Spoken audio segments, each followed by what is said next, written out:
حضرت ایوب علیہ الصلوۃ والسلام اللہ تبارک و تعالیٰ کے مقدس نبی، آپ سے پوچھا گیا جب آپ صحت یاب ہوئے، پوچھا گیا کہ صحت اچھی ہے یا بیماری اچھی ہے؟ تو حضرت ایوب علیہ الصلوۃ والسلام نے فرمایا صحت بھی اللہ تبارک و تعالیٰ کی نعمت ہے، لیکن جو بیماری کے اندر لذت ہے وہ بہت زیادہ ہے، چونکہ جب تکلیف ہوتی ہے تو اللہ تبارک و تعالیٰ کو یاد کرتے ہیں، پھر اللہ تبارک و تعالیٰ کو جب بلاتا ہے یا دعائیں کرتا ہے تو دعائیں قبول ہوتی ہیں، اللہ تبارک و تعالیٰ جو ہے وہ اس کے زیادہ قریب ہوتا ہے اس کی رحمت قریب ہوتی ہے۔ تو آپ نے فرمایا کہ جب اللہ تبارک و تعالیٰ مجھ سے پوچھتا ہے ایوب کیا حال ہے،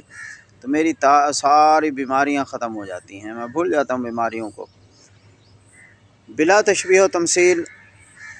جیسے سخت گرمی کا موسم ہے، چلچلاتی دھوپ ہوتی ہے دن میں،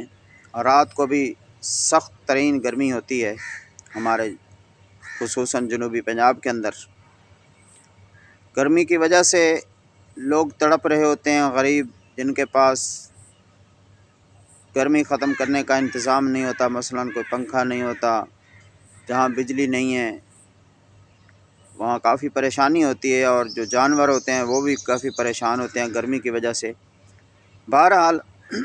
اس گرمی کو جب دیکھتے ہیں تو بہت زیادہ گرمی ہوتی ہے، لیکن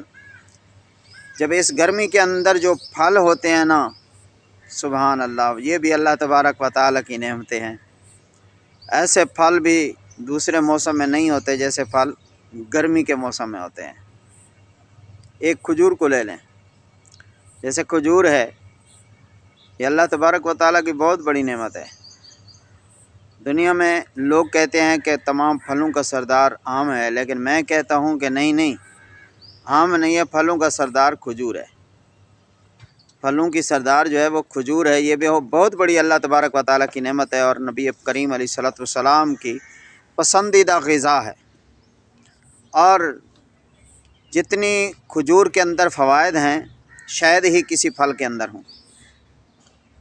خاص کر معدے کے مریض، ان کے لیے بہت زبردست علاج ہے۔ کھجور کھائیں، لیکن کھجور کھانے کا سنت طریقہ یہ ہے کہ طاق عدد کھجوریں کھائیں،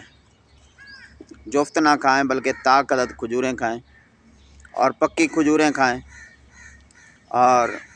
نبی کریم علیہ الصلوۃ والسلام کو کھجور کے تنے سے بھی محبت تھی، اور کھجور کے تنے کو بھی نبی کریم علیہ الصلوۃ والسلام سے محبت تھی۔ بخاری شریف کے اندر جو ہے وہ واقعہ موجود ہے کھجور کے تنے کا، کہ جس کے ساتھ ٹیک لگا کر نبی کریم رؤوف رحیم صلی اللہ علیہ وسلم جو ہے وہ خطبہ ارشاد فرماتے تھے۔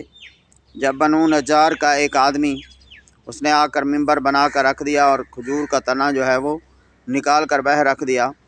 تو نبی کریم خاتم الانبیاء والمرسلین صلی اللہ علیہ وسلم جب تشریف لائے منبر پر جلوہ افروز ہوئے، تو باہر سے آواز آ رہی تھی، ایسے آواز آ رہی تھی جیسے اونٹنی کی آواز، جو اونٹنی کا بچہ بچھڑ جاتا ہے تو اونٹنی آواز نکالتی ہے، تو ایسے آواز آ رہی تھی۔ نبی کریم خاتم الانبیاء والمرسلین صلی اللہ علیہ وسلم آپ منبر سے اٹھے اور اس تنے کے قریب گئے اور اس تنے کے اوپر ہاتھ پھیرا، اور پھر اس کو جو ہے وہ اپنے قدموں میں دفن کرا دیا۔ تو یہ ہے نبی کریم علیہ الصلوۃ والسلام کے ساتھ کھجور کے خشک تنے کی محبت، اور پھر نبی کریم علیہ الصلوۃ والسلام کی محبت اس خشک تنے سے۔ تو جو مسلمان نبی کریم علیہ الصلوۃ والسلام سے سچی محبت رکھتا ہے تو پھر اس کو نبی کریم علیہ الصلوۃ والسلام کتنا صلہ عطا فرمائیں گے آخرت میں، اور دنیا میں بھی کتنا صلہ عطا فرماتے ہیں۔ تو بہرحال اللہ تبارک و تعالیٰ کی رضا میں خوشی اختیار کرنی چاہیے، خوشی منانی چاہیے۔ جو اللہ تبارک و تعالیٰ نے نعمت دی ہے، چاہے وہ موسم بہار ہو، چاہے وہ موسم خزاں ہو، چاہے وہ سردی کا موسم ہو یا گرمی کا موسم ہو، تو اس کو انجوائے کرنا چاہیے، اور اللہ تبارک و تعالیٰ کی رضا میں راضی رہنا چاہیے، قوت برداشت پیدا کرنی چاہیے، اور اللہ تبارک و تعالیٰ کی نعمتوں کو کھا کر اللہ رب العزت کا شکر ادا